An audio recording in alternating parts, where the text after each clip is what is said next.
I still remember the night that changed everything for me. At the time, it felt like just another exhausting shift. One of many. The kind that left my feet aching, my arms sore, and my heart heavy with the weight of a life that felt stuck. The restaurant was packed, the air thick with the scent of sizzling steak and freshly baked bread. Glasses clinked, laughter echoed from booths, and the never-ending buzz of conversation filled the space. I weaved through the chaos, balancing a tray full of plates, my forced smile plastered in place. This wasn't my dream. Not even close. But dreams didn't pay rent. I had bills to cover, groceries to buy, and no safety net to fall back on. So I pushed through, taking orders from customers who barely looked at me, who snapped their fingers when they wanted something, who didn't see me as a person, just a waitress. Then, just as I set down a plate of pasta in front of a couple too busy staring at their phones to acknowledge me, I heard my manager, Greg, call my name. Ellie. His voice was gruff but not unkind. Come here for a second. I hurried over, wiping my hands on my apron. Greg was standing near the kitchen, his round face flushed from the heat. In his hands, he held an envelope, white, elegant, the kind of thing that didn't belong in a place like this.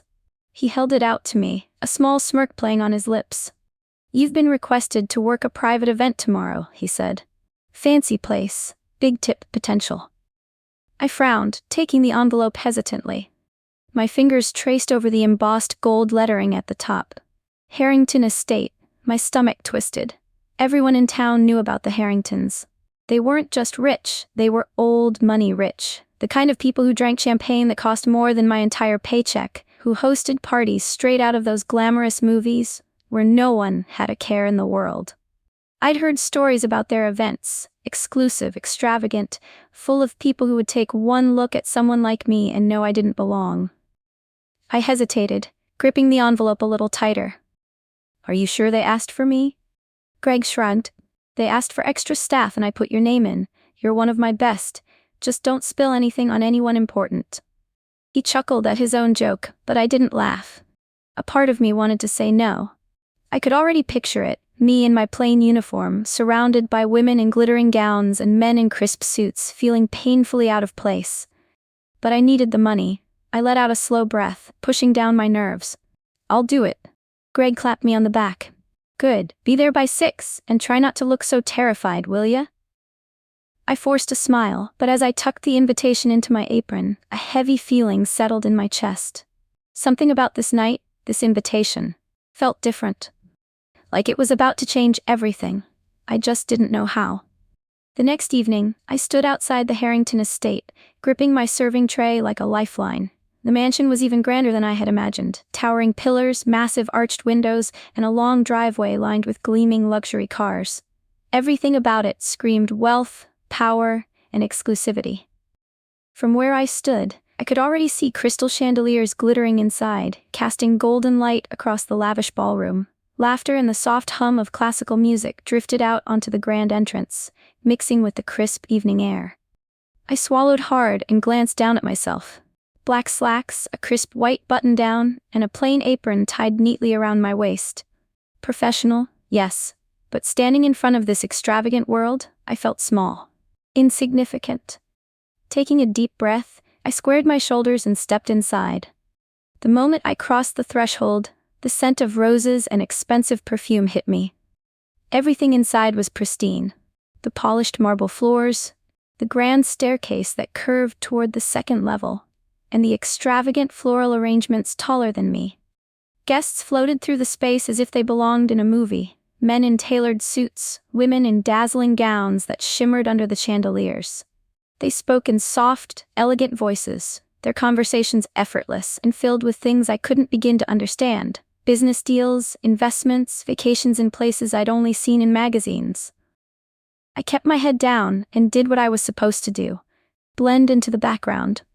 With a tray of hors d'oeuvres balanced in my hands, I weaved between the guests, offering small bites of food I couldn't even pronounce. Some took from my tray without acknowledging me.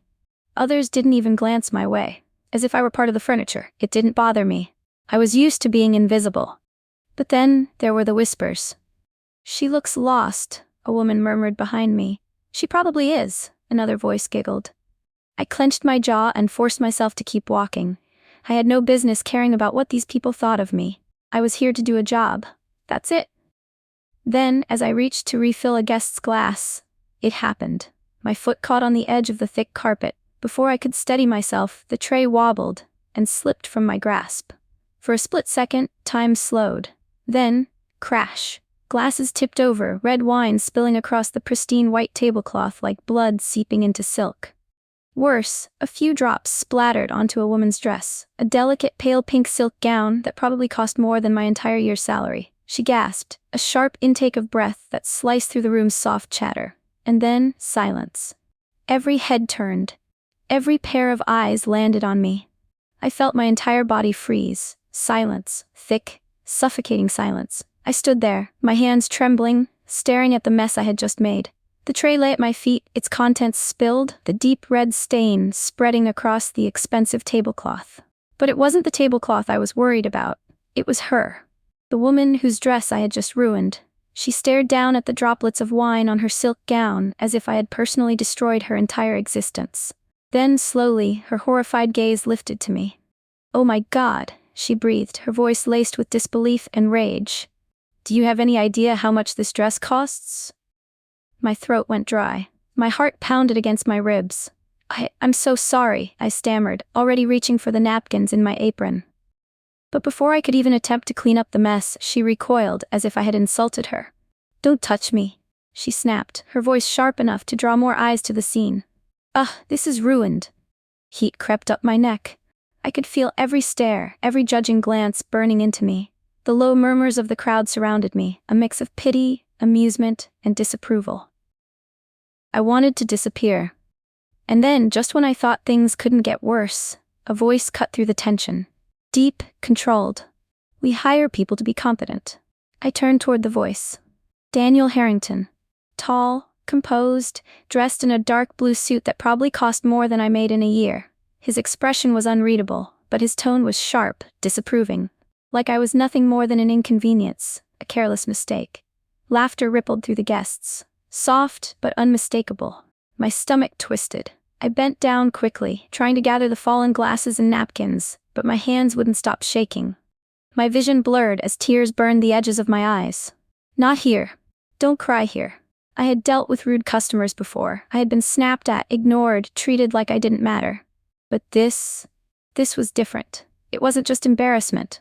It was humiliation. And then, just when I thought I could salvage what little dignity I had left, someone whispered words that made my heart stop.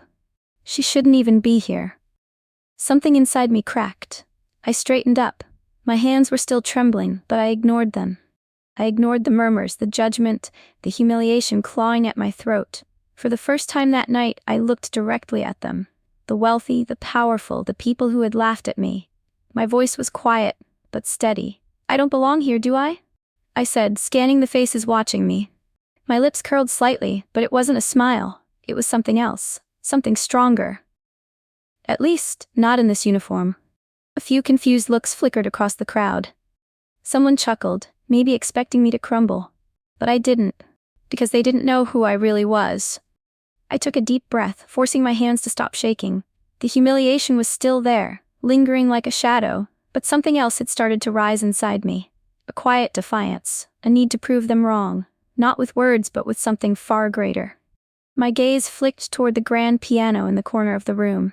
Its polished black surface gleamed under the chandelier's golden light, untouched and waiting. Music had always been my escape, my safe place, my secret. Few people knew I could play. Even fewer knew that once, before life had stripped me down to a waitress uniform and endless double shifts, I had dreamed of a different world. A world where I wasn't invisible. A world where my music mattered. I turned back to Daniel Harrington. He was still watching me, but there was no real interest in his eyes, just mild curiosity, as if I had already been dismissed from his mind.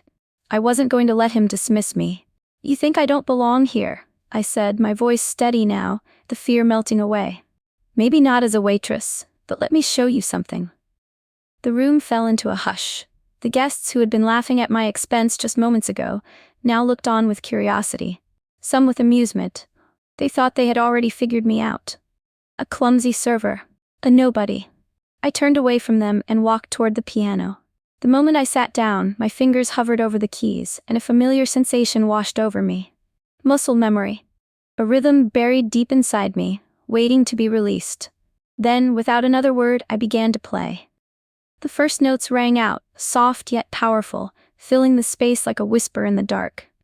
It wasn't a famous classical piece. It wasn't something they had heard before, it was mine.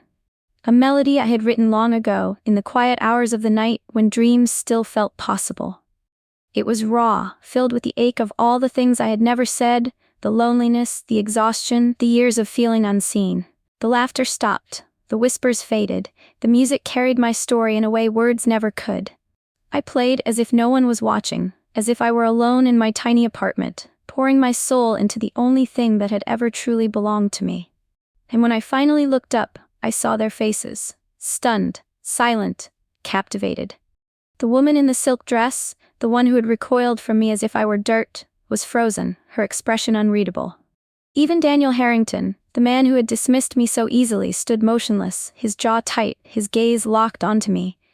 Then, softly, hesitantly, someone clapped, and another.